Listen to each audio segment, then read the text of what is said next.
फहाम, नैना, तुम लोग भी जल्दी से तैयारी कर लो।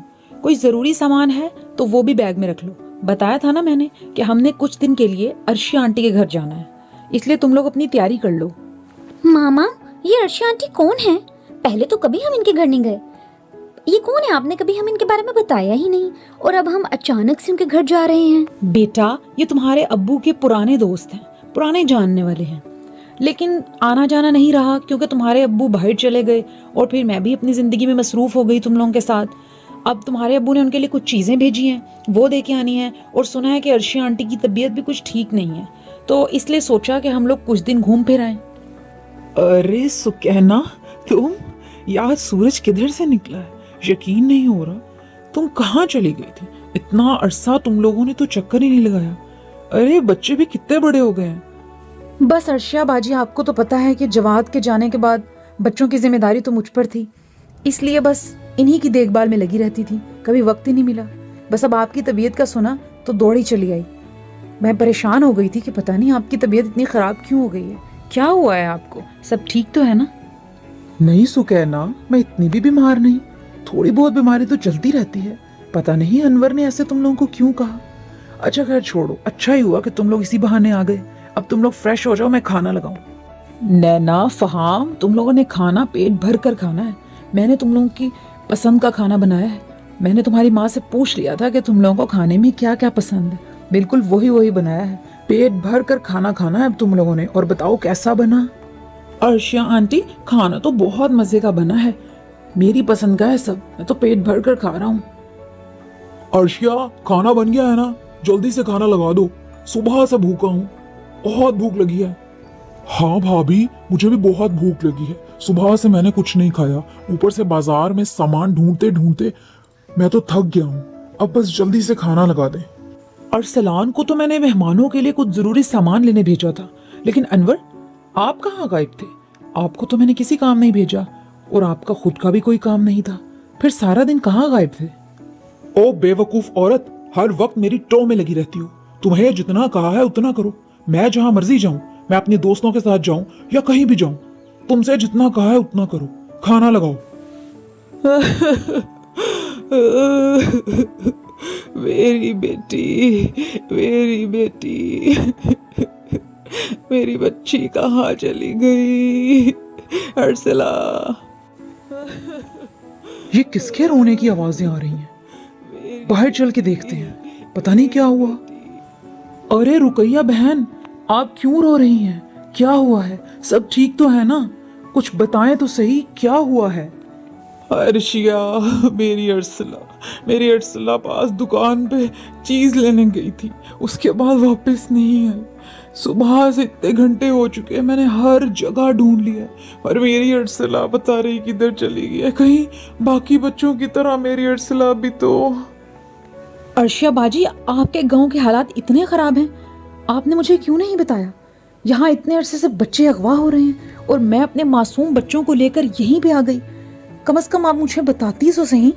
सुकैना, अगर मुझे तुम्हारे आने का पता होता तो मैं तुम्हें जरूर बताती कि तुम अपने बच्चों को लेकर यहाँ मत आओ। यहाँ हालात इतने खराब हो चुके हैं कि आए रोज कोई ना कोई बच्चे अगवा हो रहे हैं। जाने कौन राक्षस इस गांव में आ गया है जो हमारी खुशियों के पीछे पड़ गया है। अब मैं तुम्हें यही मशवरा दूंगी कि कल तुम अपना सामान बांधो और चली जाओ अपने बच्चों को लेकर। मैं नहीं चाहती कि तुम्हारे साथ भी कोई हादसा हो जाए। मामा, जाने देना, बस थोड़ी देर में आ जाऊंगा, करीब ही तो दुकान है चीज की, बहुत दिल कर रहा है, जाने देना मामा। फहाम, तुम्हें मेरी बात समझ में क्यों नहीं आती? बताया है ना कि गांव के हालात बहुत खराब हैं, बच्चे अगवा हो रहे हैं, ऐसे में मैं तुम्हें क्यों भेजूं? हम जाने की तैयारी कर रहे हैं, शाम तक हम निकल जाएंगे बस।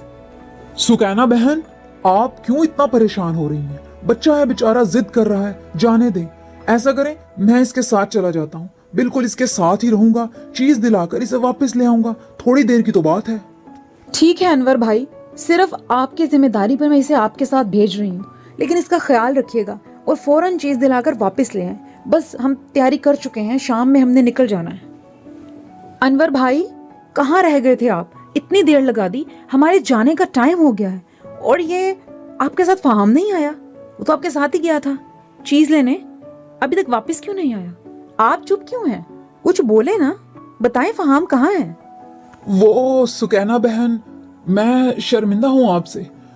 मैं फहाम का हाथ पकड़ा हुआ था, पता नहीं उसने मेरा हाथ छुड़ाया और कहाँ चला गया। मैंने उसे इतना ढूंढा, तभी इतना टाइम लग गया। मैंने उसे बहुत तलाश किया, पता नहीं वो किधर चला गया। मैं इसीलिए घर नहीं आ रहा था, मैं उसे ढूंढ रहा था। मुझे खुद नहीं पता कहाँ चला गया वो अचानक। अनवर भाई, ये कैसी बातें कर रहे हैं आप? आप कितनी आसानी से बोल रहे हैं कि फहाम पता नहीं किधर चला गया। जानते हैं हालात कितने खराब थे, सिर्फ आपके कहने पर मैंने उसे भेजा था। अब मुझे आप ही से अपना बच्चा वापस चाहिए। अनवर, आपने कभी घर में तो जिम्मेदारी कोई दिखाई नहीं, तो उस बच्चे की जिम्मेदारी क्यों ली? आखिर क्यों आप उसे लेकर गए? अब उसे ढूंढ कर लाएं। फहाम का कुछ पता नहीं चला और इस तरह पूरे घर में सोग फैल गया। हर कोई अपनी अपनी जगह उदास और परेशान था कि अब बेचारा फहाम कहाँ से मिलेगा। बाकी बच्चे तो अभी तक मिले नहीं, तो फहाम कैसे मिल जाता। अगले ही दिन सुबह सवेरे अनवर चुपचाप खामोशी से सबसे छुपकर सुबह सवेरे घर से बाहर जा रहा था। उसे लगा शायद उसे कोई भी नहीं देख रहा, लेकिन ये सब नैना देख रही थी। नैना बहुत हैरान हुई कि आखिर अनवर अंकल कहाँ जा रहे हैं। उसने उनका पीछा किया और पता लगाया कि वो किस जगह जा रहे हैं। नैना ने ये बात जाकर अरसलान को बताई कि किस तरह उसने छुपकर उन्हें वहां जाते देखा, और उसने जगह के बारे में भी बताया। अरसलान ये सुनकर हैरान और परेशान हुआ, लेकिन फिर दोनों ही उस जगह चल पड़े जहां नैना ने अनवर को जाते देखा था। तुम लोग यहाँ क्या कर रहे हो? तुम्हारी हिम्मत कैसे हुई इस जगह आने की? बताओ। मुझे शर्म आ रही है आपको अपना भाई कहते हुए। आप इतनी घिनौनी हरकत भी कर सकते हैं? आपने इतने सारे बच्चों को कहाँ कर दिया? सारे बच्चों को मतलब आप ही अगवाकार हैं जो सबको अगवा कर रहे हैं। अभी भी इन मासूम बच्चों को यहाँ कैद करके रखा है। मैं अभी पुलिस को बुलाऊंगा और आपको उनके हवाले करूंगा ताकि बाकी बच्चों का पता चल सके। देख अरसलान, गलती भी ना करना पुलिस को बुलाने की। बच्चे तो अब तुम लोगों को नहीं मिलेंगे, उन्हें मैं बेच चुका हूँ और पैसे भी खा चुका हूँ। और रही इन चारों की बात, तो इनका भी सौदा कर चुका हूँ मैं। इन्हें भी आज मैं बेच दूंगा। कोई मेरे रास्ते में मत आए, छोड़ूंगा नहीं मैं। लेकिन अरसलान ने अपने भाई को पुलिस के हवाले कर दिया और उन चारों बच्चों को भी मजीद बिकने से बचा लिया। अब रही बात बाकी बच्चों की, वो तो बाजियाब ना हो सके, लेकिन अब मजीद कोई भी बच्चा अनवर के कहर से बच चुका था। सब लोग इस बात से परेशान हुए कि अनवर भी ऐसी हरकत कर सकता है। लेकिन अब पूरा गांव मजीद बर्बादी से बच चुका था।